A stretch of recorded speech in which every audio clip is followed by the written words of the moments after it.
Baik. Baik, Auzubillahiminasyaitonirrajim. Bismillahirrahmanirrahim. Assalamualaikum warahmatullahi wabarakatuh. Waalaikumsalam warahmatullahi wabarakatuh. Alhamdulillahirrabbilalamin. Alhamdulillahillazi hadana lihaza wa ma kunna linahtadiya laula an hadanallah. Asyhadu an la ilaha illallah, asyhadu anna Muhammadar Rasulullah. Qala rabbi shrah li sadri wa yassir li amri wa hlul 'uqdatam min lisani yafqahu qawli bi rahmatika ya arhamar rahimin. Rabbi anzilni munzalan mubarakan wa anta khairul munzilin sadaqallahul azim. Alhamdulillah, pada malam hari ini Jumat 15 November ya. Insya Allah malam hari ini juga bertepatan dengan pertandingan ya Indonesia melawan Jepang. Jadi saya menggunakan kostum Indonesia hari ini sebagai dukungan untuk timnas Indonesia. Mudah-mudahan bisa mendapatkan hasil yang terbaik insya Allah. Dan hari ini juga spesial, bintang tamu kita, narasumber kita langsung juga dari Jepang ya.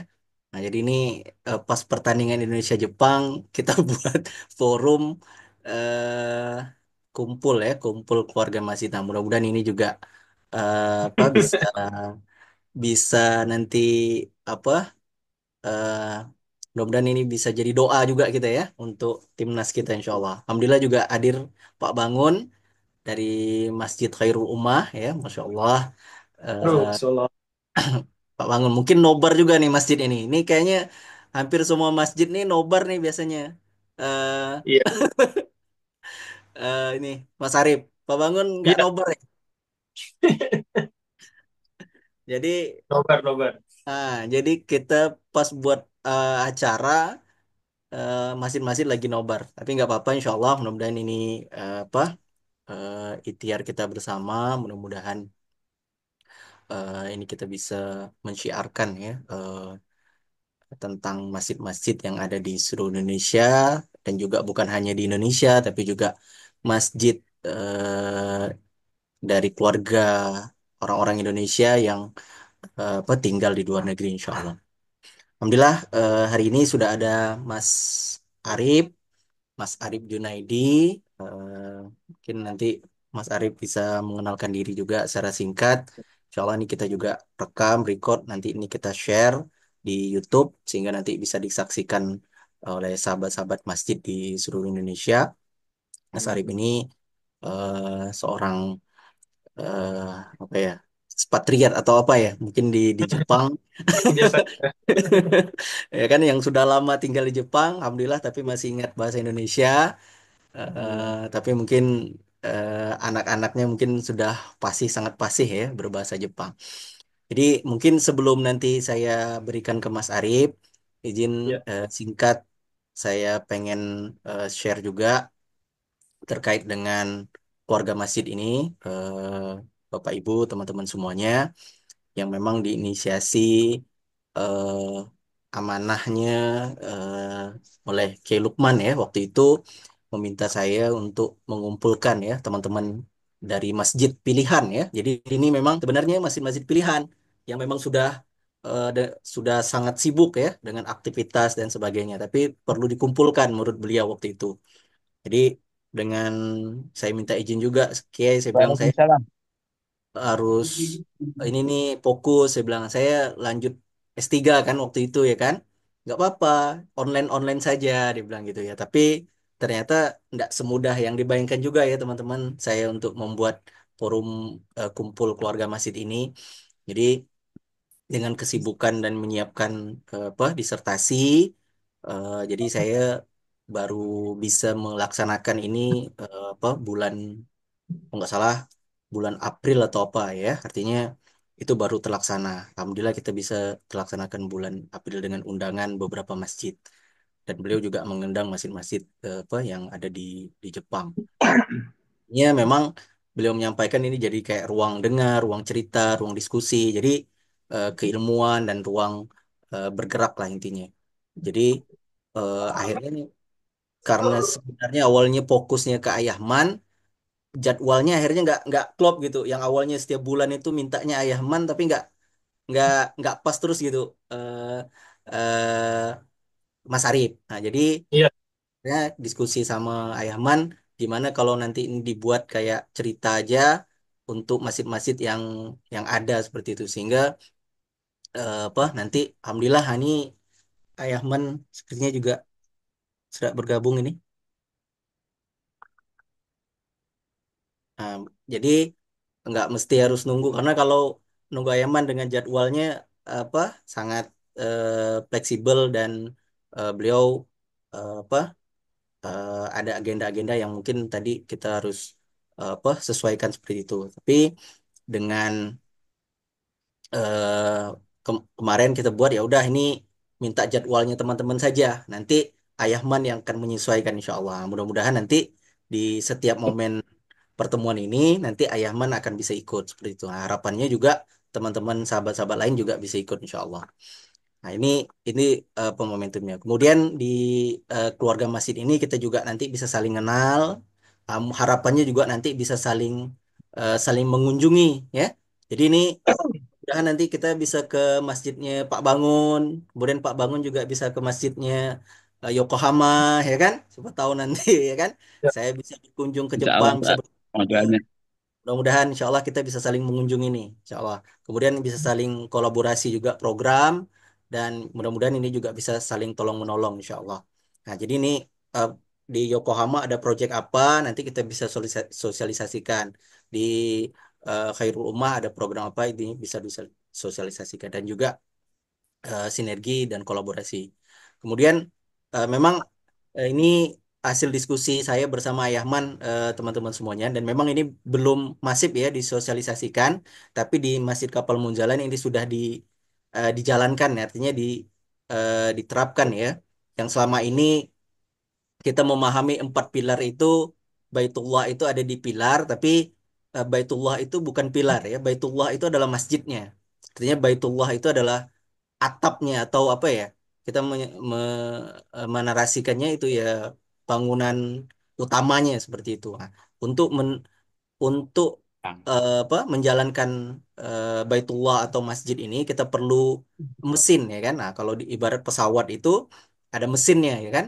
Nah, supaya dia seimbang harus ada empat mesin nih. Nah, kalau cuma satu mesin dia goyang ya kan. Dua mesin juga goyang dia. Perlu empat mesin. Kalau mobil tuh empat silinder ya Pak Bangun ya, supaya dia mesinnya halus seperti itu. Ya Ah. ada. Dan inilah yang dijalankan oleh Masjid Kapal Munzalan. Ada baitud dakwahnya, pusat dakwahnya. Pusat dakwah ini yang dijalan ke apa menjadi sebenarnya cikal bakal karena masjid itu harus jadi aktivitas dakwah ya kan. Kemudian ada Baitul Quran yang menjadi aktivitas pendidikan, kemudian Baitul Mal yang menjadi aktivitas jiswabnya, kemudian muamalah yang menjadi aktivitas bisnisnya. Nah, intinya ini pengantar saja dari saya. Masjid itu adalah Baitullah, ya fokusnya pada fungsi, kontribusi, dan konsistensi. Ini yang disampaikan Aiman. Kemudian masjid itu nama lainnya adalah Baitullah. Baitullah itu artinya tempat kembali, sehingga masjid itu harus menjadi tempat kembali. Maka orang-orang yang kembali ke masjid ini dua, dia ada tobat, ada memperbaiki diri. Semuanya berkumpul di masjid, ya kan? Nah, maka masjid ini akan jadi mesinnya, pabriknya manusia. Ini yang dilakukan oleh masjid-masjid yang menjadi jaringan menjalan, termasuk apa Masjid Khairul Ummah. Jadi pabrik manusia, manusia yang seperti apa? Manusia yang benar, manusia yang baik, manusia yang bagus atau 3B tadi. Nah, ini inti apa ya? Pondasi ya, teman-teman semuanya. Mudah-mudahan ini nanti ini bisa apa? Menambah spirit kita untuk memakmurkan. Jadi ini model Masjidullah dalam Quran surah atau ayat 18 itu ada fungsi ketaatan, keteladanan, kepedulian dan kemandirian. Tetap sama ya DNA-nya. Nah, ini DNA-nya. Dan insya Allah ini tugas kita bersama untuk menarasikan masjid ini, masjid yang makmur, ya kan? Ada 741 ribu masjid di Indonesia, dan kita perlu contoh. Nah, mudah-mudahan di keluarga masjid Indonesia ini bisa menjadi contoh untuk masjid-masjid lainnya nanti bertumbuh. Dan tentu bukan hanya di masjid Indonesia, juga masjid-masjid yang ada di Turki. Nah, ini model masjid Masjidullah Quran Surah At-Taubah ayat 18. Insya Allah ini tadi saya pengantar saja. Selanjutnya kita akan dengarkan profil singkat dan juga mungkin sharing-sharing dari pengasuh Masjid As-Solihin Yokohama ya, Insya Allah. Masjid ini kayaknya belum jadi ya, baru update-nya itu pembebasan lahan ya. Kita doakan mudah-mudahan yang terbaik segera jadi masjidnya. Mudah-mudahan juga nanti masjidnya bisa makmur, berkah berlimpah insya Allah. Ini apa ya? Kalau ibaratnya tim MIY ini sedang syai ya. Nanti kita tidak tahu keluar jam-jamnya dari mana, ya kan? Karena saya apa ya mengenal juga mengawal Mas Arif dan kawan-kawan nih mulai dari ikut PMB, saya lupa ya 5 atau 5 hari ya. 5 5 ya kan? MB. Datang ke Pontianak ya kan? Datang ke Pontianak kemudian ketemu Ismu Yahya ya kan? Akhirnya Ya, Bang EN ke Jepang, selanjutnya kolaborasi dengan Cinta Quran. Nah, jadi kita nggak tahu nih ya. zam-zamnya di mana kan, tapi itulah pergerakan dari MIY dan kawan-kawan semuanya. Selanjutnya kita akan dengarkan kisah perjalanan dari MIY Masjid As-Solihin Yokohama bersama pimpinan pengasuh Masjid As-Solihin Yokohama, Mas Arif Junaidi. Kepada Mas Arif, kami persilakan. Baik, terima kasih Mas Gun. Masya Allah, Alhamdulillah. Bismillahirrahmanirrahim. Assalamualaikum warahmatullahi wabarakatuh. Waalaikumsalam warahmatullahi wabarakatuh. Alhamdulillahirrahmanirrahim. Wassalatu wassalamu ala rasulillah. La hawla wa la quwata illa billah. Subhanallah walhamdulillah. Wa la ilaha illallah. Wallahu akbar. Baik, teman-teman sahabat masjid di seluruh Indonesia, perkenalkan saya Arif Junaidi. Bukan asli orang Jepang, tapi asli orang Indonesia. Saya asli dari Jawa Timur, Probolinggo tepatnya. Dan alhamdulillah eh, datang ke Jepang itu di tahun 2009. Pada waktu itu ada semacam program ya, program pemerintah Indonesia bekerja sama dengan pemerintah Jepang untuk menerima apa ya, pekerja profesional. Jadi saya basicnya adalah perawat ya, 3 tahun sekolah di Malang. Selanjutnya kemarin baru lulus 2013 S1-nya via online juga, ada di perguruan tinggi di Indonesia juga.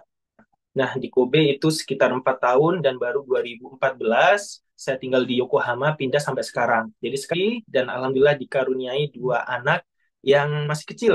Jadi saya nikah 2010, lama tidak dapat anak 9 tahun, ikhtiar sudah macem-macem, akhirnya Allah kasih amanah kepada kami dan 2021 ya, anak 2020 anak pertama saya lahir, disusul anak kedua, dan sekarang masih sekitar umur 4 tahun lebih dan 3 tahun. Perempuan semua dua-duanya, Alhamdulillah. Jadi Mas Gun, Masya Allah, kalau apa namanya, saya ceritakan mungkin panjang sekali. Jadi Allah takdirkan kami ya tinggal di Jepang itu bukan hanya untuk mengejar dunia saja, tetapi Allah sudah takdirkan bagaimana kita bisa mensiarkan Islam di bumi Sakura ini. Jadi memang rentetannya nggak pendek ya, panjang dan berepisode-episode ya. Mulai dari musibah cobaan kepada diri saya sendiri pribadi ya, tidak dikaruniai anak 9 tahun, ikhtiar apapun ya, ikhtiar medis semuanya sudah saya lewatin, bayi tabung 4 kali semuanya gagal, tapi Allah kasih apa namanya mukjizat di bulan berikutnya, eh, istri saya hamil dalam apa namanya proses yang alami. Jadi anak pertama dan anak kedua saya itu prosesnya alami, bukan bayi tabung. Padahal saya sudah lewati inseminasi, bayi tabung 4 kali, dan itu udah, Masya Allah, materi yang sudah saya keluarkan banyak. Jadi dikuras sama Allah, apa namanya, rizki yang sudah saya dapat, ya ratusan juta udah nggak tahu kemana, tapi Allah kasih hadiah di bulan berikutnya, istri saya hamil dalam keadaan dalam proses yang alami, alhamdulillah. Dan dari situ perenungan-perenungan sebetulnya apa sih yang akan Allah kasih kepada saya gitu kan sama istri. Mulai dari bertaubat, memperbaiki diri ya, sebelum punya anak alhamdulillah bisa pergi haji karena pada waktu itu sudah sumpet ya pikiran, sudah sempat 2016 Allah undang pergi haji, di tahun-tahun berikutnya bisa umroh beberapa kali, insya Allah, alhamdulillah. Dan ketika kami tinggal di Jepang itu banyak sekali ya guru-guru terbaik dari Indonesia ya. Ustadz Lukman juga pernah hadir, ustadz-ustadz nasional, dai-dai nasional Indonesia banyak sekali pergi ke Jepang untuk mensiarkan Islam, untuk memberikan nasihat-nasihat kepada kami pekerja migran Indonesia khususnya. Salah satu satu yang sangat menghujam pada diri saya sendiri pada waktu itu adalah kita ke Jepang ini sudah Allah takdirkan.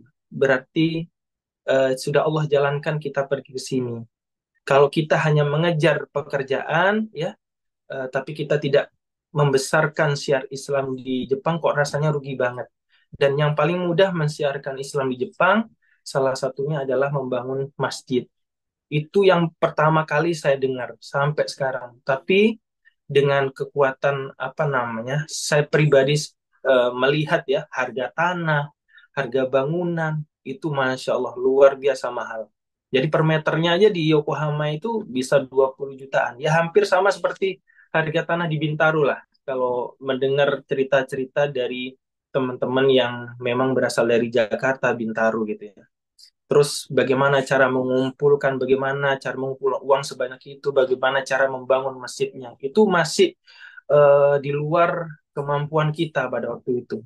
Ternyata kita itu masih apa ya, seharusnya tidak memikirkan itu. Tetapi kalau kita memang benar-benar yakin, insya Allah pertolongan itu akan datang yang memang betul-betul nggak disangka-sangka.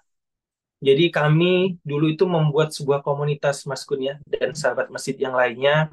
2014 saya waktu itu hijrah ke Yokohama, kita buat semacam komunitas, komunitas kecil, nggak terlalu besar, ya hanya untuk saling menasehati lah, saling menasehati di antara kita, ya, apa namanya, supaya memang teman-teman nggak keluar dari relnya gitu. Jadi 2014-2015 kami bikin sebuah komunitas ya, mulai dari apa namanya, masih fokus ke internal, masih fokus ke internal saja. Jadi masih tadarus wandi wanjus itu hampir setiap hari kita pindah dari rumah satu ke rumah yang lainnya. Sepekan sekali kita bikin semacam pengajian, makan bersama. Dari situ kita keluarkan di media-media, ternyata responnya bagus gitu. Hampir beberapa daerah meniru, wah kalau kita bikin komunitas seperti ini, rasanya kita kok nggak kesepian ya gitu, sesama pekerja migran. Nah, sampai muncul ada tadarus travel Al-Quran, karena kita beranjak dari rumah satu ke rumah yang lain setiap harinya. Dan itu berlangsung mulai tahun 2015-an sampai COVID 2020 kemarin gitu. Dan kita juga mengadakan event-event untuk syiar Islam, tapi kita masih lebih fokus ke internal, ke pekerja migran khususnya orang Indonesia. Masih belum bisa, dakwah kita masih belum bisa menyentuh orang Jepang gitu. Tapi kalau kita di tempat kerja, Mas Gun, kalau kita ditanya apa sih itu Islam, kenapa kalian harus makan halal, kita masih komunikasinya masih bisa satu orang, satu dua orang gitu. Kita masih bisa menjelaskan terkait Islam. Tetapi kita sampai berdakwah ke beberapa orang Jepang, ke komunitas orang Jepang, kita masih belum terfikirkan pada waktu itu. Karena kita masih fokus di internal, menguatkan teman-teman, karena memang kita datang ke Jepang itu usianya antara 25 tahunan gitu. Ya kan? Artinya kita sudah jauh dari kontrol orang tua, saudara tidak ada, hanya sebatas teman dekat atau teman kamar gitu kan, sekamar atau teman di satu perusahaan. Dan hiburan-hiburan yang ada di Jepang, masya Allah, gitu. Subhanallah. Jadi banyak sih teman-teman yang tergelincir keluar dari jalur ler, ya, dari jalur yang seharusnya yang nggak harus kita lakukan, jadi ikut-ikutan gitu kan. Nah itu ngelihat fenomena-fenomena itu sangat memprihatinkan. Makanya pada waktu itu kita membuat semacam komunitas kecil yang artinya yang pingin kita saling menasihati. Kalau ada masalah di pekerjaan kita masih bisa berkumpul, bisa masih curhat gitu kan. Dan kita dikuatkan dengan Al-Qur'an, eh, baca aja dulu dari rumah ke rumah pada waktu itu. 5 tahun ya, hampir 5 tahun lebih lah kita mengadakan program itu, terus mensiarkan bikin event ya. Waktu itu masih ada Amar TV ya, kita undang beberapa imam Qori. Setelah itu kajian Islam juga, Ustadz Felix juga pernah kita undang ke sini gitu kan. Dan itu bisa jadi charge iman kita yang ada di Jepang gitu. Karena memang kajian-kajian seperti yang ada di Indonesia ya, di masjid ya, sering banyak sekali kajian-kajian yang ada di Indonesia itu kita nggak pernah dapatkan pada waktu itu.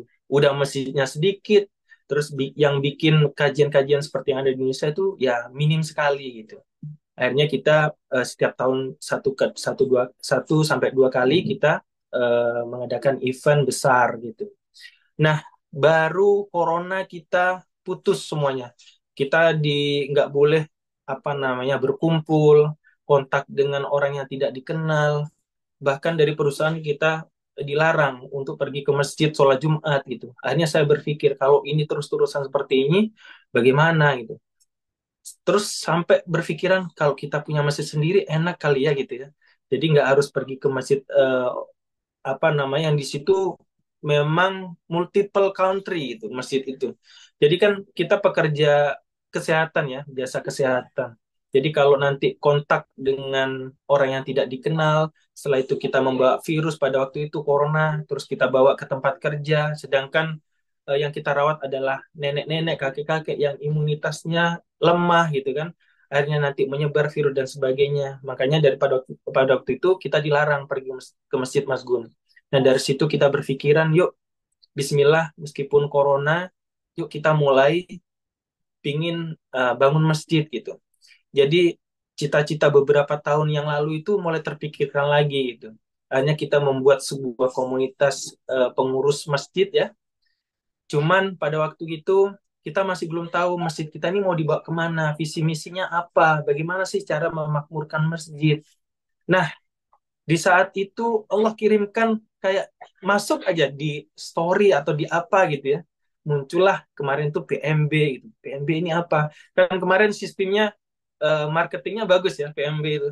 Jadi satu kali seminar gratis, setelah itu ada yang berbayar, yang ada beberapa materi-materi yang bisa dipelajari selama 2 bulan gitu kan. Ada 25 materi, ada berapa gitu. Kemarin yang saya ikuti. Dan alhamdulillah saya angkatan PMB 5. Dari situ terbukalah, oh masjid itu dikelola seperti ini gitu kan. Baru dari itu kita mengenal Munzalan, ya, mengenal Ismu Yahya, mengenal Masjid Khairul Ummah, mengenal Masjid Al-Falah di Sragen gitu. Jadi jadi kepo gitu, nyari-nyari sendiri. Masjid Sragen Al-Falah itu kayak mana? Masjid Munzalan itu bagaimana gitu. Nah, dari situ saya pribadi ya mempelajari dan materi-materi yang didapat dari PMB 5 itu saya share ke teman-teman pengurus masjid pada waktu itu. Dan pada waktu itu Mas Gun kita masih belum tahu nih tanahnya di mana, terus anggaran yang dibutuhkan itu berapa nggak tahu. Kita hanya nyari-nyari tanah aja ngelewat agen properti ya di Jepang karena semua masuk ke agen properti tidak menjual seperti di Indonesia menjual personal-personal gitu nggak ada di Jepang. Jadi semua itu masuk ke agen properti. Nah, di situ ada sistemnya. Nah, kita pergi ke sana. Kita mau cari tanah nih yang bisa dibangun tempat ibadah misalnya. Dan nggak mudah juga ternyata. Karena urusan ibadah bagi orang Jepang itu sangat private gitu. Mereka apa ya istilahnya nggak terlalu ya cuek banget sih terkait ibadah orang itu agama orang lain gitu tapi asalkan itu tidak mengganggu mereka juga nggak akan mengganggu kita gitu asalkan sesuai dengan regulasi apa yang sudah ditetapkan oleh pemerintah Jepang ah jadi dari situ saya apa namanya mengumpulkan pengurus yuk kita patungan deh bisa nggak sih kita selama 6 bulan mengumpulkan uang 100 juta gitu. Nah dari situ teman-teman nyumbang tuh 500 ribu ya rupiah misalnya atau 5.000 yen, 10.000 yen atau 1 juta rupiah. Nah itu kita riset 6 bulan bisa nggak kita tembus 100 juta gitu. Ternyata nggak tembus Mas Gun. Kita hanya waktu itu hanya mendapatkan sekitar 70-80 juta. Sedangkan harga tanah itu akan miliaran yang akan kita beli nanti. belum lagi bangunannya, pasti belasan miliar atau puluhan miliar gitu. Sedangkan kita semua pengurusnya adalah pekerja migran, tidak ada tokoh, tidak ada orang pengusaha gitu ya. Ya pegawai biasa aja ya, pekerja migran TKI lah istilahnya yang mengais rezeki di sini, dan kita gaji bulanan, harus ngirim orang tua, harus menghidupi keluarga di Jepang dan sebagainya. Tapi dengan riset 6 bulan itu, saya tawarkan lagi ke teman-teman, ini kita nggak sampai 100 juta nih selama 6 bulan. Bagaimana kita mau terus bikin masjid, atau ini hanya mimpi aja? Teman-teman berpendapat, terus bismillah gitu. Ini kita masih belum dikenal orang. Gitu. Ada yang menutup begitu, karena kita masih internal. Kalau kita sudah keluar, insya Allah nanti ada aja gitu ya yang akan. Jadi dari situ mulai yakin sedikit-sedikit, walaupun nggak langsung 100% kita yakin nih, kita mau bikin masjid pasti Allah akan bantu gitu kan. Itu yang sering kita dengar, tapi masih belum percaya ini pihak apa namanya, kita bisa bangun masjid atau beli tanah yang miliaran gitu. Tanah kecil tapi miliaran gitu. Kita masih belum yakin. Tetapi lambat eh, tahun, terus ada program yang diselenggarakan oleh PMB, jadi pikiran kita semakin terbuka. Nah, kan bumi Allah ini semuanya masjid, tempat sujudnya kita. Jadi walaupun nggak ada bangunan masjidnya, bagaimana kalau kita menjalankan program-program kemasjidannya. Nah, dari situ kita kan nggak boleh pergi ke masjid, Mas Gun. Jadi kita bikin sholat Jumat pada waktu itu mulai 2022 awal Januari. Kita bikin sholat Jumat sendiri yang masih belasan orang yang hadir pada waktu itu. Ya lingkungan kita sendiri aja, orang-orang yang kita kenal. Ya, kita mulai share di YouTube, ya, share di media sosial kita. Ya adalah hujatan-hujatan. Wah nggak sah ini. Sholat Jumat hanya belasan orang, kan minimal 40 dan sebagainya. Aduh gitu kan. Ada ada aja lah seperti itu ya, pendapat-pendapat seperti itu. Tapi kita terus laksanakan itu sampai kita kemarin, wah, dengar cerita ya dari jamaah itu bahwasannya dia itu dinas malam. Dinas malam di Jepang itu panjang maksudnya. Jam 17.00 sore sampai hari berikutnya jam 9 atau jam 10 pagi. Artinya mereka ketika dinas malam di hari Kamis ya, hari Jumat itu dia baru pulang jam 10 pagi. Ada satu jamaah kemarin itu, kalau saya harus pulang dulu ke rumah, saya nggak akan dapat sholat Jumatnya gitu. Jadi begitu dia pulang jam 10 keluar dari perusahaan kerja malam, pulang, dia langsung pergi ke masjid untuk sholat Jumat. Karena kalau harus jarak di masjid di sini kan jam-jaman ya. Mas Gun udah pernah tinggal di Jepang. Ya, jarak dari mau pergi ke masjid sholat aja 1 jam, 2 jam, ada yang 3 jam gitu. Dia tuh menempuh 2 jam, itu masjid terdekat. Masjid terdekatnya itu tempat kita ternyata. Yang kita bikin itu. Dia datang, terus rumah kamu di mana, kita kenalan kan. Rumah saya di sini, tapi cerita-cerita ya. Saya kalau pulang ke rumah dulu, saya nggak dapat sholat Jumat nih gitu. Jadi artinya kan dia sarapan pagi aja enggak, apalagi nanti setelah pulang sholat Jumat nggak makan pastinya kan. Dan nggak semudah di Indonesia ya, keluar dari masjid langsung ada yang jualan bakso gitu kan, jual mie ayam dan sebagainya. Nah di sini kan nggak bisa semudah itu, dan semua kebanyakan nggak bisa dikonsumsi ya. Dan makanan-makanan halal yang dijual di minimarket minimarket yang masih terbatas. Jadi saya dengar cerita itu, akhirnya waduh, kayaknya kita harus nyiapin makan deh, walaupun nggak makan nasi, ya misalnya gorengan-gorengan untuk ganjil jamaah kita pulang ke rumah, itu lebih apa ya, kita lebih bahagia gitu melayani. Ya ini udah ada tumbuh rasa melayani jamaah, walaupun kita masih belum punya masjid gitu. Tapi kalau kita mengeluarkan tiap hari Jumat, waduh, kan lumayan juga kosnya. Sedangkan kita butuh untuk ngumpulin uang beli tanah untuk masjid gitu. Tapi Bismillah, kemarin saya waktu itu pertama kali saya colek istri, mah bisa nggak bikinin gorengan setiap hari Jumat? Bisa-bisa aja kan, nggak terlalu mahal ya. Jadi bikinlah satu kali setiap hari Jumat, 2 kali, 3 kali, kita makan bareng belasan orang, 20-an orang gitu kan. Hanya mereka tanya, ini uangnya dari mana? Sedangkan kota infak aja itu untuk membayar sewa kita untuk beribadah gitu. Jadi tempat itu kita sewa, Mas Gun. Tempat itu masih kita sewa. Sampai sekarang kita sewa. ya kita sebulan itu kadang habiskin uang 2 juta rupiah ya, 20.000 yen, atau kalau ada banyak kegiatan kita di hall itu, kita ini lebih dari itu yang kita butuhkan gitu. Sedangkan kota infak aja hanya hari Jumat kita muter. Akhirnya teman-teman merasakan sholat Jumat di sini dapat gorengan, terus dapat cerita, dapat teman baru. Akhirnya ya begitu ya. Kalau orang Indonesia itu sifat apa ya, rasa ingin berdonasinya tuh memang tinggi. Ada yang bertanya, Sarip, ini yang buat gorengan siapa? Ada aja hamba Allah ini. Saya pingin dong eh, apa namanya eh, iuran, ikut bagi-bagi makanan juga. Tapi saya nggak bisa masak gorengan. Bagaimana kalau uang? Nggak apa-apa, kita terima. Terus akhirnya kita nggak tega, Mas Gun. Kalau hanya gorengan terus, ya kan kue-kue kecil kok rasanya kurang apa mantep gitu ya. Akhirnya kita coba keluarkan bento gitu ya, bento makanan, makan berat, makan siang, benar-benar makan siang.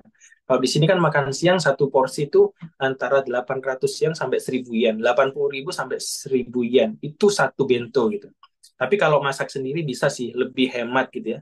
Mungkin 500 yen ya, 50.000 itu cukup lah untuk ini satu porsi makan siang. Akhirnya saya minta ke istri, mau coba bikinin bento dong, sekali-sekali bikin lah.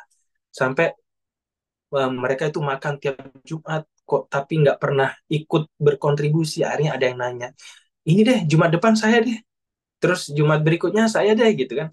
Akhirnya Jumat berikutnya saya yang bayar aulanya gitu. Satu bulan saya bayar. Nah itu sampai sekarang kita ngumpulin donatur, ada yang berdonasi untuk sewa hallnya, ya tempat kita untuk sholat Jumat, sholat Isya, TPA, ya untuk rapat-rapat kemasjidan kita sewa. Terus kita sudah ngumpulin apa namanya sajian Jumat berkah ya namanya itu. Kita Jumat ada yang donaturnya. Nah ini alhamdulillah sampai tahun depan udah full ini Mas Mas Gun. Jadi jamaah itu mulai dari belasan orang itu sekarang sudah 60 70 gitu kan. Kadang kalau hari Jumatnya pas tanggal merah itu bisa 80 orang, 90 orang Jumatan. Padahal eh, sewa hall yang kita sewa itu masih lebih kecil dari kapal Munzalan. Kapal Muzan itu kalau dengar Ustadz Lukman cerita itu ya 10 kali 15 ya, atau 10 kali 17 kalau saya nggak salah ingat. Nah kita itu hanya sekitar ya 4 kali 8 atau 3 kali 8 meter lah ruangan yang bisa dipakai. Tapi ada beranda di samping yang bisa kita kerja apa buat untuk teman-teman sholat. Jadi kalau 80 70 itu wah udah sampai keluar beranda itu. Apalagi kita dulu pernah ngadakan sholat Idul Fitri di situ, Idul Adha di situ. Baru tahun ini kita kemarin mengadakan sholat Idul Fitri Idul Adha di lapangan ya, di luar lapangan itu, dan itu baru pertama kalinya di Yokohama. Jadi muslim-muslim yang ada tinggal di Yokohama ini, muslim Indonesia, India, Pakistan dan sebagainya itu mereka di masjid gitu. Jadi luas Yokohama itu hampir hampir seluas Jakarta, Mas Lun. Hampir seluas Jakarta, cuman ada satu masjid gitu. Nah, Masjid As-Salim Yokohama ini adalah masjid Indonesia pertama nanti di Yokohama. Ya, seiring berjalan waktu kita sewa tempat itu, program-program kemasjidannya memang nggak terlalu banyak karena memang kita keterbatasan waktu dan tenaga karena pengurusnya memang nggak fokus di ngurusin masjid. Jadi kita ini pekerja, tenaga ahli, tenaga profesional yang punya apa ya spirit pingin punya apa ya masjid yang bisa diwariskan ke anak cucu kita gitu. Kalau melihat anak-anak di Jepang itu ya, anak-anak saya yang lahir di Jepang, teman-teman, anak-anak teman-teman, itu ketika pulang sekolah, bukan kayak kita dulu, Mas Gun. Saya pulang sekolah dulu pergi ke masjid, ada ngaji, sampai sore gitu kan, asar, jam 5 baru pulang gitu kan. Kadang nambah lagi habis sholat maghrib di musola dekat rumah gitu kan. Nah, anak-anak kami yang tinggal di sini tuh nggak dapat eh, apa namanya, vibes seperti itu gitu ya. Jadi pulang sekolah pergi ke koeng itu apa? Ke taman gitu ya. Ke taman, main perusutan dan sebagainya. Padahal di sekolah juga mainannya sama, tapi masih tetap pergi ke taman untuk main dan sebagainya. Jadi suasana main di masjid ya, belajar Quran di masjid itu hampir tidak pernah dirasakan oleh anak-anak yang memang lahir di Jepang ini, khususnya di Yokohama.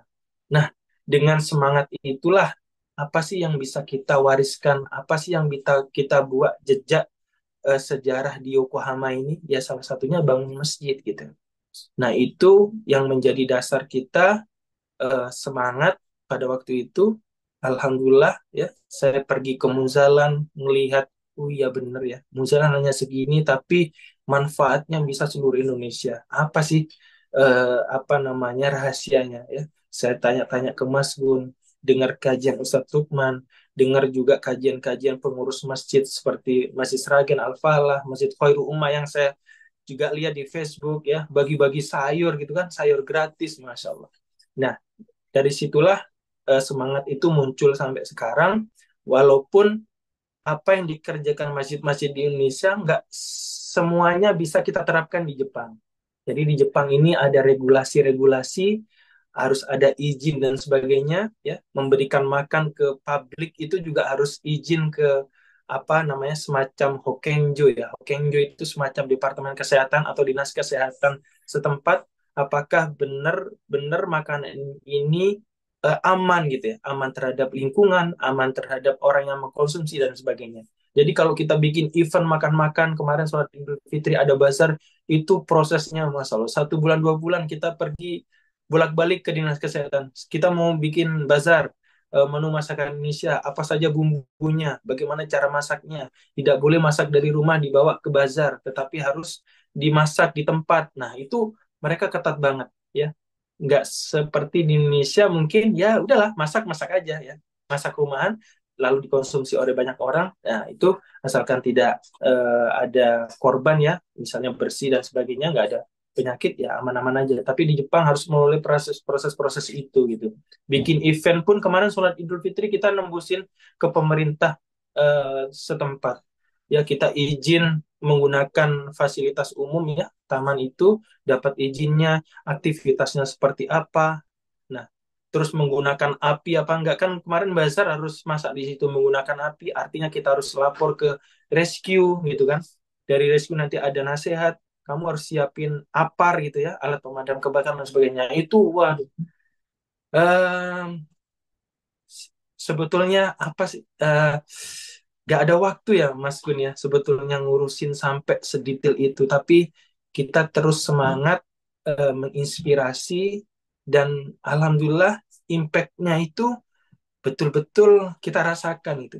Ternyata jamaah itu kalau sudah yuk kita mau bebasin lahan, kita kurang segini nih. Mereka nggak nanggung-nanggung ngeluarin uang karena memang kita dari awal sudah apa ya namanya ya, memupuk rasa kekeluargaan di antara jamaah gitu. Kita dulu corona sakit ya, bukan hanya pengurus saja, jamaah kita nggak datang nih dapat kabar, corona positif.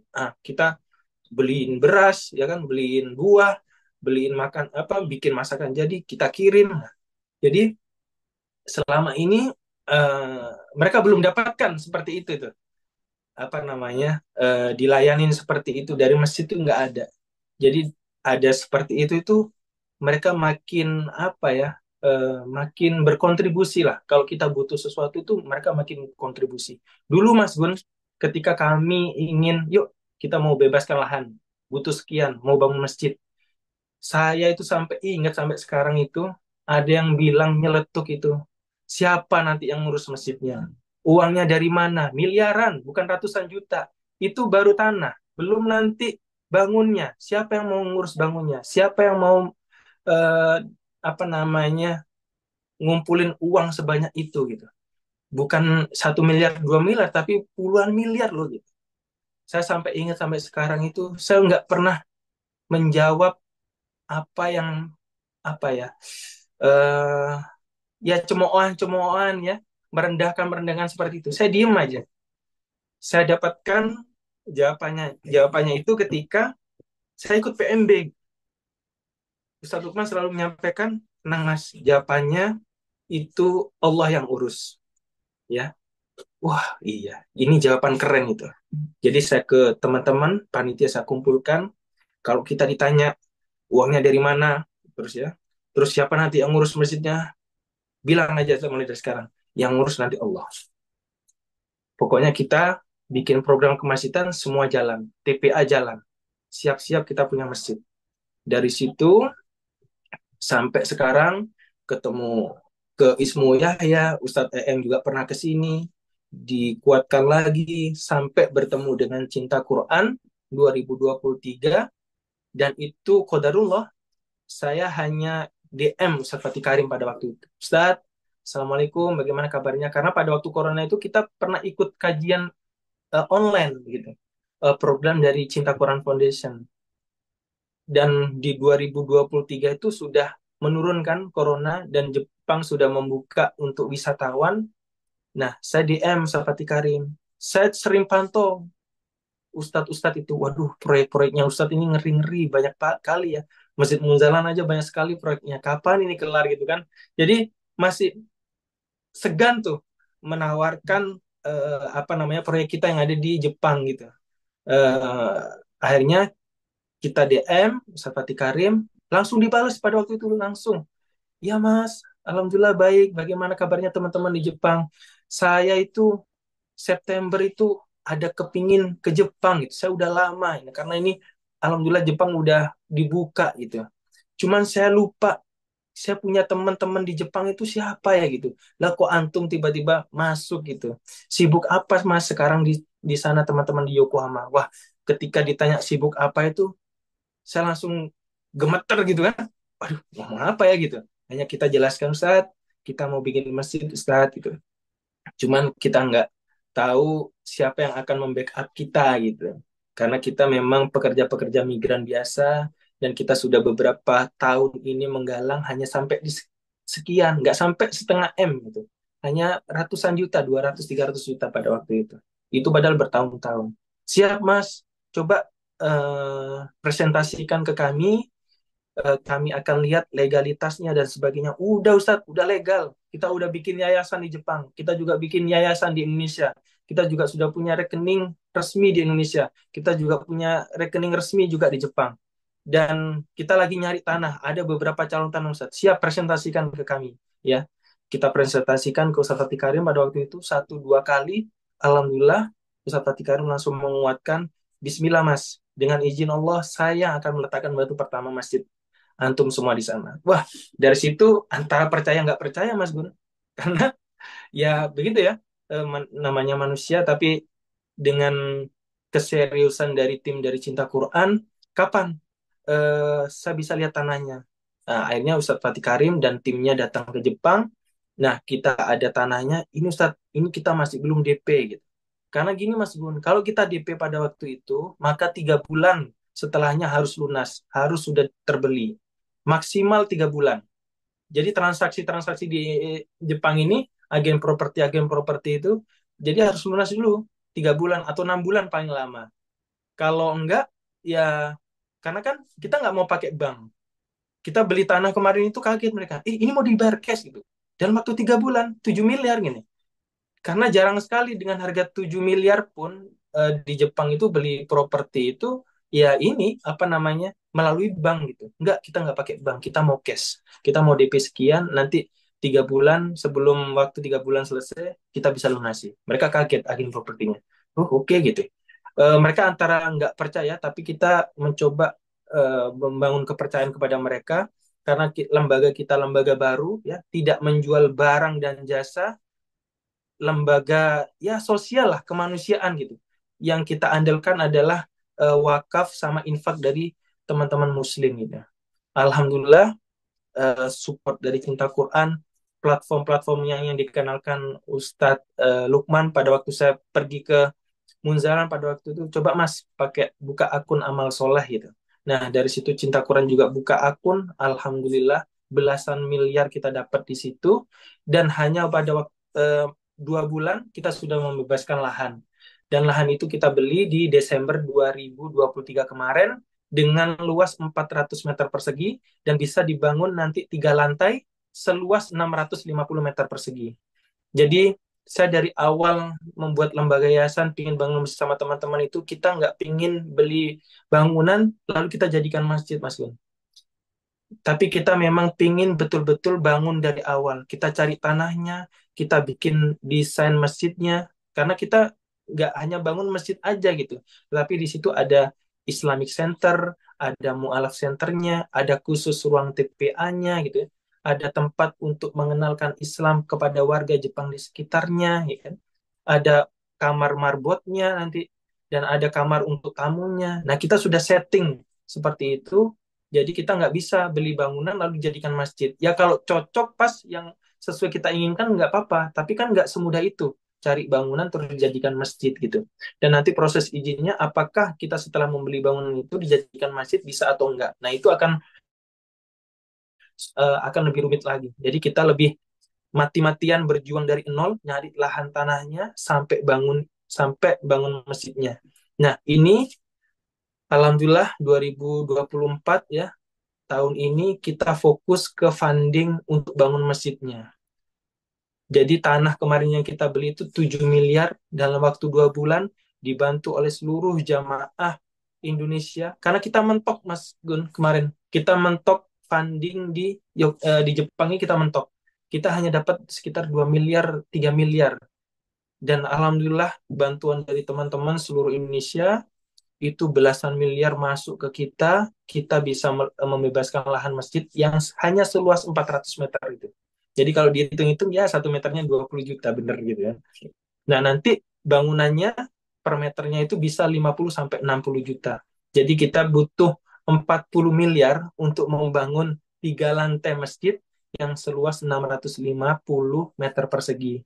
Dan alhamdulillah kita masih di 42%, ya sekitar 17-18 miliar baru ada di tangan kita. Jadi kita masih butuh 22 miliar lagi. Minta doanya kepada seluruh sahabat masjid yang ada di Indonesia, pengurus masjid yang ada di Indonesia ya, Mas Gun juga, teman-teman semuanya yang hadir pada malam hari ini untuk memberi support doa kepada kami. Mudah-mudahan Januari nanti kita sudah mulai groundbreakingnya, dan insya Allah Masjid As-Solihin Yokohama itu selesai di tahun 2025 bulan Desember. Memakan waktu 1 tahun pengerjaan, dan itu selama proses pengerjaan harus lunas. Kita harus dapatkan 22 miliar. Jadi butuh 40 miliar kemarin bangunan itu. Nah, ini kita kejar sekarang. Ya mudah-mudahan ada keajaiban ya. Allah bantu. Karena memang yang kita bangun ini adalah produknya Allah ya. Bangun masjid, insya Allah Allah permudah, dan kita terus kerjakan program-program kemacetannya. Alhamdulillah beberapa warga Jepang yang datang ke kita untuk bersahadat itu kemarin sudah 6 atau 7 orang. Alhamdulillah masjidnya belum nampak, tapi kita dikenal sama warga sekitar, teman-teman Indonesia misalnya punya kenalan orang Jepang, ingin bersahadat dibawa ke kita bimbing sahadat, kita ajarin bagaimana sholat, bagaimana cara wudhu, ya kan? Bagaimana tentang Islam itu sendiri, kita ajarkan pelan-pelan. Nah, ini sudah kita punya asuhan ini, ngasuh mu'alaf gitu. Eh, Alhamdulillah, kemarin ada nenek-nenek ya yang sempat viral, itu pada waktu Idul Adha kemarin, ya, nenek-nenek itu Hamin 2 atau Hamin 1, itu telepon ke saya. Karena di poster itu ada tulisan nomor telepon saya. Boleh nggak aku hadir di event kalian? Gitu. Boleh gitu. Kalau dengar suaranya sih kelihatan masih muda ya. Saya rasa umur sekitar 50-60, ternyata pas datang sekitar umur 76. Jadi nenek Harumi kemarin yang viral itu, dia itu udah ditinggal suaminya 20 tahun yang lalu. 5 tahun yang lalu ditinggal sama anaknya yang pertama. Jadi dia punya dua anak apa 3 anak ya. Dan dia tinggal sendiri. Dia masih kerja di usia 76 itu. Ya kerja di salah satu panti jompo, bagian bersih-bersih, dan dia merasa kesepian. Dia pernah kenalan sama orang Indonesia perempuan di dekat rumahnya itu dan cocok ngobrolnya. Jadi beliau datang, ingin lihat event itu, dan kita jelaskan tentang Islam. Kalau kamu jadi teman kita, ingin mengerti tentang Islam, yuk ikutin syahadat. Jadi kalau harus masuk Islam itu harus dengan sungguh-sungguh niat mengeluarkan suara untuk membaca kalimat tauhid gitu. Kita jelaskan, dia mau. Dan ini masih kita bimbing untuk bagaimana sholatnya. Dari situ muncul lagi orang Sri Lanka yang akan nikah sama orang Indonesia kemarin dibawa bersahadat. kalau orang Sri Lanka kan di Sri Lanka sendiri kan juga pernah juga ada ya warga umat Islam gitu. Jadi nggak terlalu banyak untuk menjelaskan. Nah, tapi lain dengan warga Jepang yang ingin bersyahadat, itu kita menjelaskan konsep tauhidnya aja lumayan gitu. Membuka pikiran dia bahwasanya alam semesta ini pasti ada yang menciptakan. Kita ada di dunia ini pasti ada yang menciptakan gitu kan. Handphone Apple 16 nggak bisa tiba-tiba terbit kalau nggak ada yang menciptakan. Nah itu kita butuh proses panjang berdiskus semacam itu. Karena mereka kan lebih idealis gitu ya, logis gitu. Nah itu kita dibantu ada Ustadz Sugimoto yang dari Chiba yang sudah belasan tahun memeluk Islam. Beliau juga 100% berdakwah di Jepang. Kita dibantu sama beliau. Kita juga di komunitas sekitar masjid ini ya Yokohama ini kita juga sering ngadakan program-program syiar Islam. Tapi uniknya Mas Gun, kalau kita menjelaskan tentang Islam langsung to the point, itu orang Jepang langsung takut. Menjelaskan tentang Islam, aduh gitu. Jadi kalau kita bikin event dengan orang warga Jepang, itu kita selalu kaitkan dengan budaya Indonesia. Misalnya Indonesia itu mayoritas Islam. Misalnya hampir 90% adalah umat Islam. Umat Islam itu seperti ini. Nah, baru kita masuk ke Islam. Nah, Islam itu nggak bisa makan makanan yang tidak Allah anjurkan, seperti babi dan sebagainya. Nah, dari situ kita bisa menerangkan tentang halal dan haram. Kenapa harus nggak makan babi? Kenapa harus makan yang halal gitu kan? Nah, kemarin ada cerita unik ya. Beliau itu satu orang yang hadir pada saat kita menjelaskan tentang Islam dan Quran. Jadi saya menjelaskan tentang Indonesia, kemajemukannya, bukan hanya umat Islam aja yang ada di Indonesia. Setelah itu bicara tentang halal, ternyata beliau hadir, tertarik dengan Islam, dan beliau pernah tinggal di Dubai, kalau nggak salah. Dubai atau Abu Dhabi. Dan dia juga sudah tahu isi dari Quran. Dia berstatement pada waktu itu, dan bertanya, statement Bukan begini, statementnya. dari Jepang, orang Indonesia yang tinggal. Ya, beliau berstatement begini, "Em, saya pernah baca Al-Quran, saya pernah dikasih tahu isi sebagian Al-Quran. Bayangkan kalau tidak ada yang melarang kita minum alkohol. Bayangkan kalau seluruh dunia ini semuanya minum alkohol. Mau jadi apa dunia ini? Tapi di Al-Quran, mereka umat Islam diharamkan untuk minum alkohol. Jadi ini yang membuat saya tertarik. Itu orang Jepang yang belum pernah mendengar tentang Islam, tentang makanan halal, haram, alkohol itu diharam. Dia kaget tuh. Ini orang Jepang tapi udah apa ya? Udah tahu tentang isi Al-Quran gitu dan didengar dari warga Jepang sendiri gitu. Luar biasa Quran ini, relate banget. Meskipun sudah diciptakan, diturunkan beberapa ribuan tahun silam, tetapi sampai ke depan ini nggak berubah gitu. Dia sampai bilang begitu. Wah keren juga ya. Jadi kayak tek gitu di apa namanya eh, peserta-peserta warga Jepang yang lain. Nah itu kemarin keunikan-keunikan yang kita rasakan dan alhamdulillah di lingkungan kami itu kita sudah mulai dakwah ke warga Jepang nih. Nah, kita nanti juga akan mengundang guru-guru seluruh Yokohama, guru mulai dari PAUD ya SD kita undang dan kita jelaskan tentang budaya Indonesia dan Islam. Kemarin ada kasus Mas Gun. Jadi anak-anak kami itu kan berjilbab yang masuk. Anak saya masuk sekolah PAUD udah berjilbab dari kecil. Anak SD teman saya udah berjilbab. Gurunya sudah paham. Nah, kemarin ada event keluar dari sekolah. Itu ada mengundang warga sekitar sekolah untuk bantuin bikin event anak-anak sekolah SD itu. Ada satu orang yang nggak paham ketika bikin foto, kamu ngapain? Karena pada waktu musim panas buka topinya karena pada waktu itu dia pakai jilbab, pakai topi, buka topinya. Terus buka lagi ini jilbab. Nah, anak kami kan sudah kita kasih tahu dari pemahaman yang dari kecil. Enggak, ini enggak boleh dibuka. Akhirnya dipaksa dibuka karena pingin difoto. Nangislah anak kita sampai kedengeran sama orang gurunya. Ada apa ini? Nah, sampai gurunya itu kaget. Gurunya aja nggak berani melepas jilbab anak-anak kita yang sekolah di sana. Nah, ini orang sekitar kita yang nggak tahu maksa anak ini. Ternyata pemahaman itu masih belum sampai ke warga sekitar kita.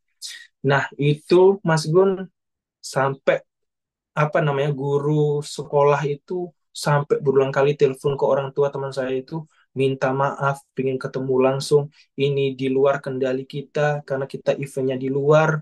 Kalau kami sebagai guru paham banget karena memang ketika masuk sekolah itu sudah di apa namanya, dikasih informasi dari kita selaku orang tua.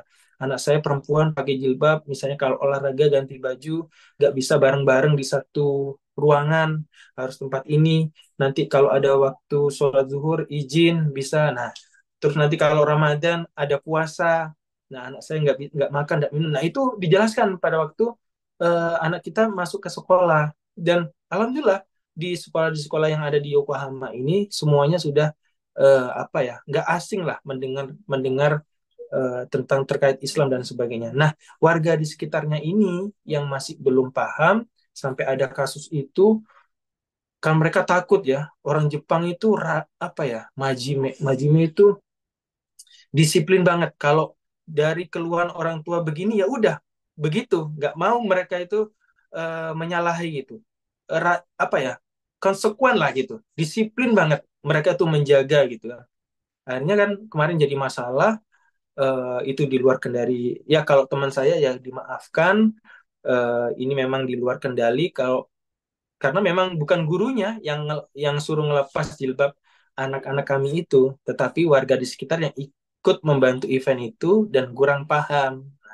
Maka dari itu kita nanti ada event ya, insya Allah di Desember tanggal hari Sabtu 21 atau 23 kita adakan apa namanya, mengenalkan tentang Islam dan sebagainya. Dan alhamdulillah kita kemarin saya pada waktu Ramadan itu menjelaskan tentang Ramadan Mas Gun. Bikin kelas untuk warga Jepang yang mengetahui, yang ingin tahu tentang Ramadan. Selama ini Ramadan yang di pikiran mereka adalah, oh ketika Ramadan berarti kalian nggak makan dan nggak minum. Mereka nggak tahu asal-usul Ramadan itu apa. Ramadan itu sama seperti Januari, Februari, Maret, sampai Desember. Ramadan itu di bulan 9 artinya. Oh, nah dari situ informasi-informasi seperti itu mereka senang banget kalau dikasih tahu. Nah, kita ajak buka bersama pada waktu itu. Nah, datanglah pada waktu itu yayasan eh, yang memang concern pada pekerja migran yang ada di Yokohama. Mereka juga bikin poster tentang memahami Islam yang hanya mereka sebarkan saja. Nah, itu mereka punya dana besar, donasi besar dari pemerintah. Nah, kita disupport program kemasjidannya dari mereka. Bikin Arif gitu, tentang Ramadan ini saya suka. Gitu. Atau nanti tentang makan halal, kalian yang biasa bikin event-event, kita dukung dananya, kalian buat untuk memberikan informasi kepada warga Jepang, bukan hanya orang Indonesia aja, saya support dananya. Nah, kemarin kita ada kerjasama dari situ. Berkat beliau hadir saat saya menjelaskan tentang Ramadan pada saat itu. Jadi memang saya rasakan banyak sekali tamu-tamu yang nggak kita pikirkan itu Mas. Tiba-tiba datang warga India Muslim, terus ada orang Sri Lanka Muslim yang dulu kalau mau sholat Jumatan itu beliau itu keluar dari kantor jemput anaknya yang SMP karena laki-laki, jemput anaknya SMP, izin sekolah, dibawa ke masjid. Itu mulai dari dia keluar dari kantor jemput anaknya makan waktu 1 jam lebih, belum nanti membalikannya ke sekolah. Alhasil beliau itu harus membutuhkan waktu 1 jam lebih, padahal istirahat kan hanya 1 jam. Nah, itu dipotong gaji dan sebagainya. Nah, kita bikin di aula kemarin, bikin sholat Jumat, bikin sholat Isya, bikin event-event di situ, sangat terbantukan sekali. Itu pertama kali saya dengar juga dari warga Sri Lanka. Saya tinggal di sekitar sini, di tempat dekat kalian, saya Muslim gitu.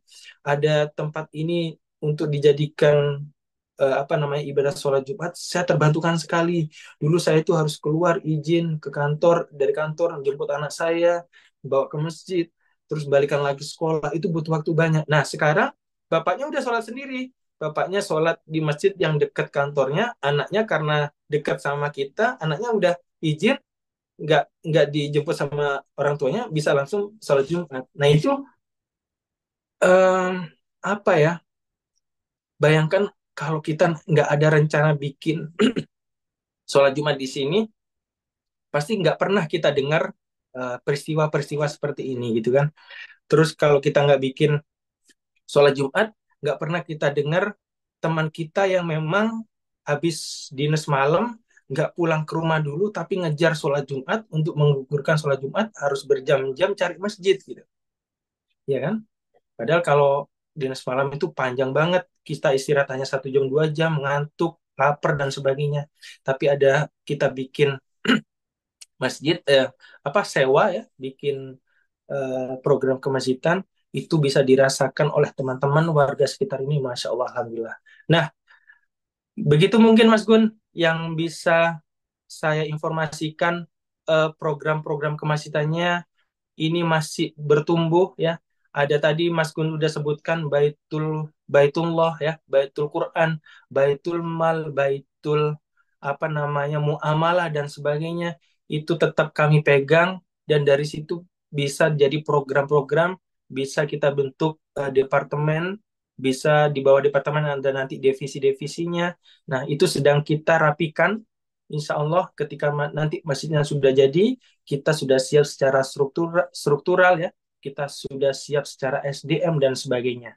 Nah, kita masih belajar, butuh sekali nasihat-nasihat dari sahabat masjid yang sudah puluhan tahun mungkin ya mengelola masjid di Indonesia. Namun memang ada beberapa program-program seperti tadi yang sudah saya sampaikan, tidak bisa langsung 100% kita induksi dan kita kerjakan di sini ya. Misalnya ada Baitul Muamalah. Nah, kalau sudah urusannya muamalah, berniaga gitu kan, itu harus izinnya ke pemerintah dulu. Kita mau bikin umroh nih, umroh untuk jamaah masjid. Nah, itu kita harus punya lisensi travel umroh dan sebagainya. Kita mau bikin apa namanya, minimarket halal masjid misalnya ya, halal halal mart masjid. Nah, kita harus izin ke pemerintah. Nggak bisa tiba-tiba kita langsung bikin warungnya masjid ya, dan sebagainya. Nah, itu semua diatur di sini, dan itu memang butuh effort yang besar karena izinnya nggak mudah juga gitu. Eh, di tengah keterbatasan kami dalam berbahasa Jepang, dalam menulis surat dalam bahasa Jepang dan sebagainya. Nah, kita butuh mualaf-mualaf Jepang ini yang bisa membantu program kemasjidan kita. Nah, alhamdulillah beberapa mualaf sudah hadir ya. Beliau sudah siap apa yang dibutuhkan terkait struktural masjid, perizinan masjid, aktivitas masjid yang perlu diizinkan, saya bisa bantu. Nah, itu sedikit, satu demi persatu Allah datangkan orang-orang baik, Mas Gun, ke Masjid Asolin Yokohama ini. Alhamdulillah banyak cerita-ceritanya ya. Dulu kalau saya dengar, saya kan dulu sempat bikin seminar ya. Jadi masjid-masjid yang sudah lama berdiri, yang sudah berdiri terlebih dahulu di Jepang itu saya undang. Apa sih cerita masjid ini? Ada apa sih cerita masjid ini? Ternyata macam-macam juga. Dulu Masjid Kagawa itu dicemooh juga, punya uang ratusan juta mau beli mobil Ferrari gitu. Itu pernah saya dengar itu dari pengurus langsungnya. Mas Arief gitu. Banyak sekali cobaan-cobaan kita dulu mau bangun Masjid Kagawa ini. Kita hanya punya uang ratusan juta mau beli bangunan yang harga miliaran. Kita dicemooh. Orang uang punya 500 juta mau beli mobil Ferrari. Dari mana gitu. Tapi alhamdulillah kita ikhtiar gitu bareng-bareng, Allah wujudkan Masjid Kagawa. Itu Masjid Kagawa. Belum masjid-masjid yang lain. Nah, Masjid Asolin sendiri punya cerita yang tadi sudah saya sampaikan, dan alhamdulillah dulu orang-orang yang di sekitar kami yang menjauh ya, aduh, paling nggak akan jadi masjidnya. Mungkin ya, mungkin. Atau ada dulu pengurus juga yang udah keluar karena memang butuh waktu, Mas, butuh waktu. Kita di sini kan nggak ada pembantu. Saya ngurus anak dua, ya, antar segala macam sendiri, semuanya sendiri. Kalau di Indonesia kan enak tuh, repot titip ke mertua gitu ya, repot titip ke orang tua gitu kan, atau pakai ART dan sebagainya. Nah, di sini semua kita mandiri. Ya, salah satunya keluarga kita di sini ya, pengurus-pengurus masjid yang memang dekat-dekat, yang satu frekuensi. Kadang saya juga repot minta bantuan tetangga ya, teman yang memang sama-sama satu ini, yang saling menguatkan lah di sini. Dan alhamdulillah dengan kemarin itu terbelinya lahan masjid, satu persatu orang yang dulu menjauh sekarang sudah mendekat dan sudah berkontribusi, berperan. Ayo, saya juga ingin kontribusi. Nah, itulah ya, Masya Allah. Jadi, apa namanya, kita nggak perlu, apa ya, kalau nggak perlu ilfil ya, atau nggak perlu baper ya, kalau memang kita dijauhi, karena pesan dari Ustadz Lukman itu sampai sekarang nempel. Kemarin ketemu di Tokyo aja, nah ini kan udah 2-3 tahun yang lalu saya pernah dengar, hati-hati ngurus dakwah, hati-hati ngurus masjid. Itu kan yang selalu disampaikan Ustadz Lukman. Dan memang itu terjadi, Mas. Terjadi banget. Saya rasakan. Tapi karena sudah dapat materi dari PMB, teman-teman sudah saya share materinya, ya kita terus aja jalan lurus, jalan terus ya gitu kan, yang disampaikan Ustadz. Jadi jangankan kita berbuat salah, kita berbuat baik aja salah di mata orang. Nah, itu kalimat-kalimat yang sering kita dengar dari Kiai Lukman. Dan itu kita pegang, ya cobaan kita nanti sudah jadi masjidnya bakal lebih besar dari ini. Ya, kami nggak, kemarin Ustaz Fatih Karim juga bilang, Mas Arif, bikin masjidnya gampang, tetapi memakmurkannya, bagaimana cara menjaganya, ini yang susah. Jangan sampai kita bangun masjidnya ini mahal-mahal, puluhan miliar, nanti teman-teman berantem di masjid, pecah masjidnya. Ini nggak saya mau dengar gitu. Nah, itu memang dari sekarang ya, kita terus dekati teman-teman pengurus ya. Biasanya kalau sudah urusan aset masjid dan sebagainya terlalu banyak, itu pasti ada problem di situ. Nah, kita nggak mau itu terjadi pada masjid kita ya, As-Solihin Yokohama, karena kita memang benar-benar pingin jadi mencetak sejarah lah, bahwasanya ini Masjid As-Solihin Yokohama ini adalah kontribusi 100%, inisiatornya, foundernya adalah orang Indonesia. Kita mau tinggalkan untuk anak cucu kita, bukan hanya untuk Muslim Indonesia, tetapi untuk seluruh Muslim yang ada di Jepang ini, khususnya di Yokohama. Dan kemarin baru kita cari-cari informasi ya, beberapa tahun yang lalu kita cari informasi, ternyata masuknya Islam di Yokohama itu, di Jepang itu melalui dari pelabuhan Yokohama. Jadi kita ini semacam ya, apa ya, mau mengulang kembali sejarah gitu ya. Jadi dulu itu pelabuhan internasional di Jepang itu hanya di Yokohama, bukan di Tokyo. Jadi Utsmani dulu masuknya dari pelabuhan Yokohama, baru dia menyebarkan Islam di Jepang, tetapi bangun masjidnya di Tokyo gitu. Nah, kita ingin mengulang sejarah itu ya, sekaligus kita juga ingin mengulang sejarah apa yang sudah Rasulullah ajarkan kepada kita semuanya pada saat Rasulullah hijrah dari Mekah ke Madinah, yang dibangun adalah Masjid Kuba, Masjid Nabawi dan sebagainya. Nah, ini yang kita coba bangun. Tentu bukan fokus kepada bangunan fisiknya, tetapi memang betul-betul program kemasjidannya mudah-mudahan bermanfaat kepada pekerja migran yang ada di sini, bermanfaat kepada warga Jepang. Nah, warga Jepang ini unik, Mas Gun. Ya, kalau kita melihat Masjid Cami Tokyo ya, yang dibangun oleh pemerintah Turki, yang dipakai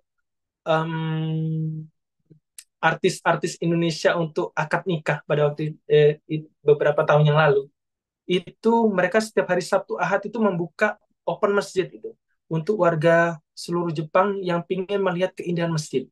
Nah, bisa jadi hidayah itu turun dari bangunan fisik masjidnya. Wih, mewah banget. Jadi pingin tahu tentang Islam. Jadi pingin tahu tentang masjid. Masjid itu tempat apa sih gitu? Apakah hanya untuk tempat beribadah saja atau gimana? Nah, itu yang kita juga apa namanya, buatkan materinya untuk menjelaskan juga kepada orang Jepang, warga sekitar kita. Nah, kita juga bikin nih materi, Mas Gun. Jadi masjid itu seperti apa? Masjid itu bukan hanya untuk tempat ibadah loh gitu. Masjid itu seperti ini. Dulu yang diajarkan Rasulullah seperti ini. Nah, Masjid As-Solihin Yokohama juga sama. Ya. Kemarin saya juga lihat story. Kita kan ada program belajar bahasa Jepang. Jadi ketika habis sholat Jumat itu kita belajar bahasa Jepang. Kita datangkan guru orang Jepang asli untuk mengajar kita lebih bagus lagi bahasa Jepangnya. Nah, nanti di masjid juga sama. Kita juga ada program itu, belajar bahasa Jepang. Bahkan juga sampai memikirkan bagaimana membantu anak-anak kita untuk mengerjakan PR sekolahnya. Karena kan kita orang tua nggak pernah sekolah di Jepang. Jadi kita nggak tahu PR-PR-nya seperti apa gitu. Nah, kadang kita kesulitan, waduh ini apa yang dimaksud ya? Ini PR-nya seperti apa? Nah, kita butuh warga Jepang asli yang memang benar-benar bisa mensupport anak-anak kita untuk mengerjakan soal pekerjaan sekolah. Ternyata kemarin saya lihat Instagram, ternyata di Masjid Nabawi juga demikian. Mereka belajar matematika juga di dalam Masjid Nabawi. Nah, berarti oke dong, ya kan? Kita belajar bahasa Jepang, terus membantu anak-anak mengerjakan soal pekerjaan sekolah di masjid itu relate ya, seperti yang ada di yang dikerjakan di Masjid Nabawi. Jadi itu Mas Gun yang bisa kami sampaikan. Kami masih butuh banyak cerita juga dari pengurus masjid yang ada di Indonesia, masih butuh ilmu ya, dan pasti tantangannya kami di depan itu besar sekali ya kan. Ada juga yang viral ya di Masjid Sejuta Pemuda di Indonesia, Masya Allah, yang diurus oleh anak-anak muda. Nah, kita juga nggak akan kalah ya. Doakan kita juga di sini istiqomah, kita bisa sama-sama mensiarkan Islam ya, meramaikan masjidnya dan jadi jalan hidayah ya, wasilah hidayah bagi warga Jepang tentang apa itu Islam. Karena sampai sekarang pemikiran tentang Islam itu masih banyak ditakuti oleh warga Jepang. Islam pasti sama dengan teroris. Nah, itu masih melekat pada kita. Tetapi dengan apa ya, ke-friendlyan kita dengan warga di sini itu bisa merubah ya stigma-stigma negatif tentang Islam. Mudah-mudahan ya kami diberikan istiqomahat dan insya Allah minta doanya Januari 2025 kita sudah mulai groundbreaking dan insya Allah jadi di Desember 2025. Silakan bagi pengurus masjid yang hadir pada malam hari ini, kalau ke Jepang jangan lupa mampir di Masjid As-Solihin Yokohama. Masjid kita insya Allah 24 jam open ya. Ya, 24 jam open, bisa datang ke sini, bisa apa namanya bermalam di masjid. Kita sudah siapkan tempatnya khusus musafir ya. Kita juga siapkan nanti hidangan-hidangannya ya. Dan terima kasih, saya juga mewakili dari pengurus Masjid As-Solihin Yokohama, sudah dibantu banyak sekali oleh umat Islam yang ada, saudara-saudara kita yang ada di Indonesia. Belasan miliar kita dapat kemarin ya untuk membebaskan lahan, dan saat ini kita butuh 22 miliar lagi. Minta doanya, dukungannya, semoga kita bisa menyelesaikan pembangunan proyek Masjid As-Solihin Yokohama ini. Terima kasih Mas Gun. Mohon maaf tidak banyak yang bisa saya ceritakan cerita-ceritanya ya karena memang kami masih belum punya masjidnya gitu kan. Jadi apa adanya lah dengan kesederhanaan ini ya. Dengan kesederhanaan ini kita bisa melayani umat khususnya teman-teman pekerja migran yang ada di Yokohama. Terima kasih. Assalamualaikum warahmatullahi wabarakatuh. Mas Gun. Waalaikumsalam warahmatullahi wabarakatuh. Masya Allah, dengar cerita Assalamualaikum warahmatullahi wabarakatuh. Mas Arif. Waduh, Alhamdulillah ada yang Ustadz Lukman harus mampir nih. Kalau ke Jepang masa di Tokyo terus? Ustadz, Assalamualaikum, Bang Jun. Waalaikumsalam warahmatullahi wabarakatuh. bilang Sengaja, sengaja, sengaja sembunyi tadi. Aduh, Kalau kalau muncul kan nanti tidak bisa ngomong. Ya udah benar. Saya cuma apa mau dengar ya teman-teman yang ada di Yokohama, Bang Arif Junaidi, teman-teman semuanya, Pak Yasim, Buya Yasril, Ustadz Abu Hasan, Bang Gun, Bang Bayu, Mas Bayu ya, Suro BMC Lampung, Bang Ahmad Zailani, kemudian Pak Bangun nih, Masjidku, Heru Umah, dan semuanya. Masya Allah, kita semua nih masih manusia gitu ya. Masih manusia dan masih terus ada ujian gitu. Ya, namanya manusia. Tapi ya, ternyata kata-kata dari manusia itu tidak berpengaruh dengan pertolongan Allah. Maka terus terus bergerak, terus berbuat, terus beramal sampai nanti Allah yang memberhentikan kita. Saya justru apa ya, terharu dan malu gitu. Jangan-jangan kawan-kawan ini yang justru lebih tinggi derajatnya di hadapan Allah daripada kami-kami yang di Pontianak gitu. Saya pun masih masih apa yang ngelihat ke dalam gitu, introspeksi. Ada gunanya enggak hidup saya ini gitu ya. Ada manfaatnya enggak gitu. Jadi ketika dengar cerita-cerita kayak gini nih, terharu juga gitu. Oh ya Allah, teman-teman, ada kalimat-kalimat atau kata-kata yang pernah saya ucapkan yang itu dijadikan pegangan sama teman-teman, jadi semangat. Nah, saya berharap antum juga nanti berkenan untuk memberikan saksi di hadapan Allah tentang saya dan keluarga gitu ya. Maka saya sangat mengapresiasi dan monitor terus. Cuma saya memang agak apa ya bahasanya ya, ndak update lah, ndak kayak orang-orang tuh bikin status, nulis gitu. Saya kurang kurang pandai bikin-bikin tulisan. Tapi ya senang lihat perjuangan teman-teman terus bergerak, memakmurkan rumah-rumah Allah. Semoga nanti kita dikumpulkan bersama baginda Rasulullah Sallallahu Alaihi Wasallam. Nah, kalau motivasinya ada Allah dan Rasulnya, itu energi yang mungkin menurut saya ya, energi yang tidak pernah ada habisnya. Dia uang tidak punya kan, terus bisa bikin Masjid Yokohama dengan izin Allah seperti itu belasan miliar, itu kan tidak masuk akal tapi masuk rekening gitu. Ya mungkin Banggun, saya menggarisbawahi aja pada malam hari ini. Ada kalimat di dalam Al-Quran surat 9 ayat 18 itu, Innama ya'muru masajidallah man amana billah. Memang modal utama bangun masjid dan ngurus masjid itu iman, bukan otak. Karena kalau pakai otak, dengar ceritanya Bang Arif Junaidi tadi tuh tidak masuk akal Yokohama tuh. Saya aja bayangkannya, ya Allah, memang orang gila. Saya ingat bikin video campaign itu di depan Masjid Tokyo ya. Masjid Indonesia Tokyo pakai banner gitu. Saya tahu ini yang datang nih orang gila gitu. Orang yang otaknya udah lama lepas gitu. Tapi ya beliau ini sabar gitu. Saya lihat gitu dan merasakan gitu. Memang modal utama tuh ya kesungguhan. Apalagi saya pernah sampai di Jepang dan tahu rasanya gitu. Di tempat minoritas ya, mau pulang ke Indonesia malu, ndak pulang ya rindu ya kan. Ya udah telanjur merintis ya ndak mungkin berhenti.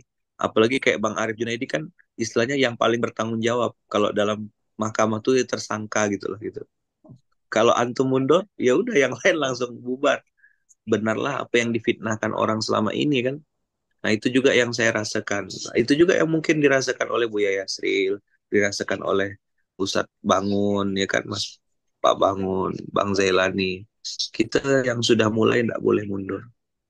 Terus jalan. Ya nanti mungkin pas malaikat maut cabut nyawa kita baru kita berhenti.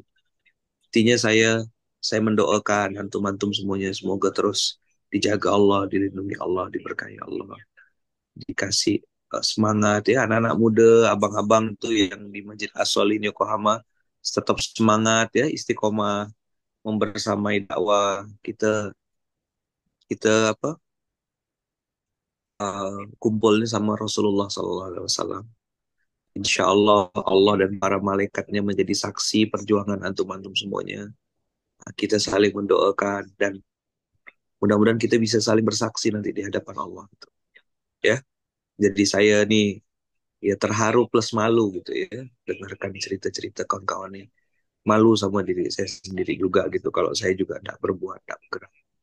Ya mudah-mudahan kita bisa sama-sama saling menguatkan, mendoakan.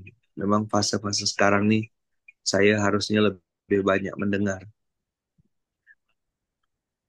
maka mudah-mudahan apa eh, teman-teman yang tidak bosan, tidak capek, tidak berhenti gitu ya, nangisnya tuh ya di sejadah aja lah. Jangan nangis di sosmed ya, karena orang tidak peduli. Nangis di sosial media itu tidak ada untungnya. Ya, nangislah di atas sejadah. Insya Allah Allah jaga kita semua. Betul kira-kira teman-teman semua, silakan lanjutkan ngobrol-ngobrolnya. Saya apa ya, mengucapkan terima kasih, jazakumullah ahsanal jaza, ajarakallah, dan semoga amal jariah kita semuanya ini nanti jadi pembela dan penyelamat kita di hadapan Allah dan Rasulnya nanti, insya Allah. Tetap Amin. semangat ya kawan-kawan semuanya, jangan berhenti, terus berbuat, pertolongan Allah pasti datang, dan siapapun yang hari ini berjuang, dan ini boleh dilanjutkan bangun apa, minggu depan siapa cerita, minggu depan siapa cerita, ya sekedar berbagi ya, mungkin kalau di sosmed nggak bisa curhat ya, di sini kita saudara keluarga saling menginspirasi. Justru saya tadi ketika sembunyi bisa dengarkan dengan penuh tadi apa yang disampaikan oleh Bang Arif Junaidi, sambil menikmati Jepang menang ya 4-0 tadi. Oh, benar ya? Jadi Jepang menang Mas, 4-0 lawan Mas Indonesia. Arif agak tertunduk ke kantor besok nih. Aduh, besok malu ini. Iya, enggak apa-apa lah, bilang hebat Jepang itu kan menang di kandang Indonesia. Kan penjajah, penjajah pemainnya apa, pemain Jepang penjajah Indonesia kan. Tapi Jepang hebatnya tuh nggak pernah mencatatkan sejarah mereka pernah menjajah, tuh luar biasa. Sejarahnya itu dibersihkan sama mereka, budaya, akhlak dan segala macam.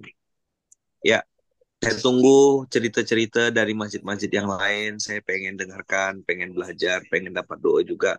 Semoga kita semuanya bisa saling saling menyemangati gitu ya. Bang Arif Junaidi dan kawan-kawan di Masjid As-Solihin Yokohama yang malam menjadi pembicara. Barakallahu fikum, berkah. Saya ikut senang, ikut bahagia. Betul-betul pertolongan Allah tuh nyata ya. Janji Allah benar. Betul-betul Allah tuh menolong hamba yang percaya, yang yakin. Mudah-mudahan kita semuanya istiqomah ya. Sampai jannah, wafatnya husnul khotimah, alam barzahnya indah. Dan mudah-mudahan kita bisa satu surga sama Rasulullah. Amin. Amin. Amin. Saya pamit ya teman-teman semuanya, Makasih, karena Ustaz. ini Aman. di luar jam di luar jam edar. Tapi saya karena dengar Masjid As-Solihin, pengen dengar ceritanya, tapi harus sembunyi dulu gitu, gimana caranya. Nah, kalau saya tadi tidak dengarkan cerita Bang Arif Junaidi ya. Jazakumullah khair teman-teman As-Solihin, doakan semoga nanti kalau saya ke Jepang lagi bisa ke Yokohama ya. Ya, Amin. Insya Allah. ditunggu, Ustaz. Ya, ya, insya Allah, doakan, doakan. Saya mampir nanti. Semoga Allah izinkan, Allah mudahkan kita Amin. ketemu, kumpul-kumpul dengan teman-teman di Yokohama ya. Ya, Ya, berkah selalu, tetap semangat ya. Semoga Allah jaga kita semuanya, melindungi kita semua ya. amin. Barakallahu. Saya pamit ya. Ayo, assalamualaikum warahmatullahi wabarakatuh. Assalamualaikum Waalaikumsalam warahmatullahi warahmatullahi wabarakatuh. Assalamualaikum warahmatullahi wabarakatuh. Ya Allah, alhamdulillah malam ini apa dapat hadiah spesial nih, terutama kawan-kawan Surprise. Solihin ya, Yokohama yang nonton bareng ya. Bisa langsung ketemu sama Ayahman kan. Nah, ini ada Ustadz Habib Ahwal ya, Bang Awan. Timnya masih ingat gak nih? Masih, Masih kan? Yang pernah ke Pontianak kan? masih. Iya, saya Hah? masih ingat sih. Tim, Makan nasi goreng. oh iya kak, yang dibawa ke mana? Ke Car Free Day. Iya, Insya Allah, alhamdulillah. eh Tadi surprise ya. Jadi memang apa?